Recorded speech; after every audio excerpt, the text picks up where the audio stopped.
आप रोज सुबह उठते हो, लेकिन दिन भर शरीर में थकान बनी रहती है, ऊर्जा जैसे कहीं खो गई हो। और तभी प्रकृति का एक सुनहरा उपहार आपके शरीर को नई ताकत दे सकता है, जिसे हम कहते हैं शहद। शहद सिर्फ मीठा नहीं है, बल्कि हजारों सालों से इंसान का साथ ही रहा है। शहद में मौजूद प्राकृतिक ग्लूकोज और फ्रुक्टोज शरीर को जल्दी ऊर्जा देने में मदद करते हैं। इसीलिए कई खिलाड़ी और मेहनत करने वाले लोग शहद का सेवन करते हैं। शहद में कई प्राकृतिक तत्व पाए जाते हैं जो शरीर को पोषण देने में मदद करते हैं। यह पाचन तंत्र को बेहतर बनाने में सहायक माना जाता है। शहद में मौजूद एंटीऑक्सीडेंट्स शरीर की प्राकृतिक रक्षा प्रणाली को मजबूत करने में मदद कर सकते हैं। और जब दिन भर की भागदौड़ के बाद एक चम्मच शहद खाया जाता है, तो कई लोगों को तरोताजा महसूस होता है। लेकिन शहद की कहानी सिर्फ इसके फायदों तक सीमित नहीं है।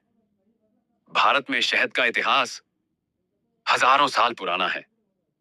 मध्य प्रदेश के भीमबेटका की प्राचीन गुफाओं में ऐसे चित्र मिले हैं जिनमें आदिमानव मधुमक्खियों के छत्तों से शहद इकट्ठा करते दिखाई देते हैं। यह साबित करता है कि मानव सभ्यता की शुरुआत से ही शहद हमारे जीवन का हिस्सा रहा है। वैदिक काल में शहद को मधु कहा जाता था। ऋग्वेद और अथर्ववेद में शहद का कई बार उल्लेख मिलता है, जहां इसे पवित्र और मूल्यवान माना गया। हिंदू परंपराओं में आज भी पंचामृत में शहद का विशेष स्थान है।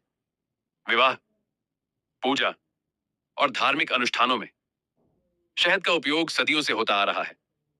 आयुर्वेद के महान ग्रंथ चरक संहिता और सुश्रुत संहिता शहद को अत्यंत महत्वपूर्ण बताते हैं।